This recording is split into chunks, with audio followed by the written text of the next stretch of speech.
Thank you, Mr. President. Before I thank Senator Limmer, I want to just tell you a brief story about Brianna and Megan. Brianna and Megan were two girls that grew up around my area. They were good students. They graduated with college credits. They were athletic. Not everything was perfect. Both girls were bullied. Both girls were raped by the time that they were 17. And in order to begin dealing with that trauma, they experimented and eventually began to abuse drugs. They befriended a couple. They hung out with them every so often. The couple also happened to be their drug dealer. And one night, Brianna found that one of her prescription medications was missing, and she thought it was at the couple's house. She called and tried to get it back, and they wouldn't give it back. So they decided they were going to go over there and talk to the couple and try to get back the medication. And they met somebody else who said, yeah, my stuff was missing after being there too. So they decided that, four of them would get together and meet. One of the guys invited another gentleman that they didn't know, a young man. And that young man brought his 33-year-old uncle. They met in the parking lot, and the uncle and the man that they didn't know decided the two girls were going to go with them up to the apartment to get the stuff that had been stolen.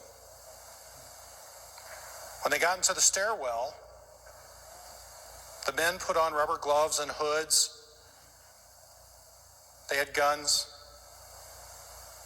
And the uncle told the girls, don't screw this up. I have no problem killing you. They forced the girls up to the apartment. The girls got their stuff, and when they tried to leave, they were blocked from leaving. They were held at gunpoint, told to lie face down while they beat and eventually murdered the man that lived there. We don't have many murders in my area, and this was a big, big story. Somehow the girls were able to escape with their lives. But they witnessed this man being beaten and shot. Over the next few days, all 6 people were arrested and charged with second-degree murder.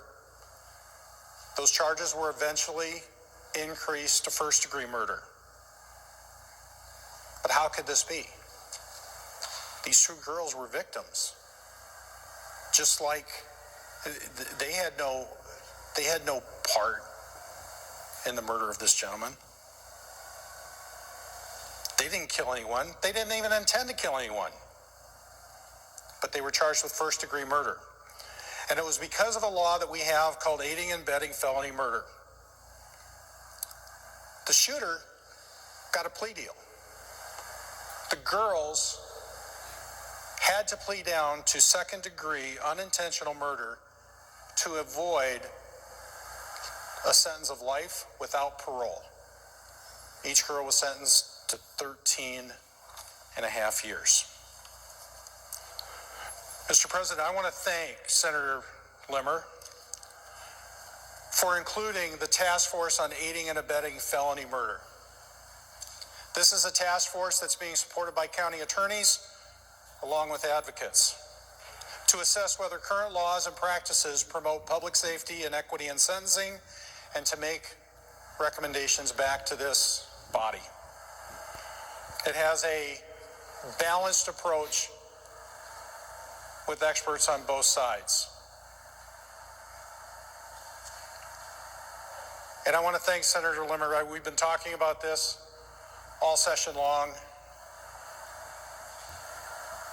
because we need to have fairness and equity when it comes to our sentencing. I want to thank Senator Limmer also for his thoughtful changes in police accountability by making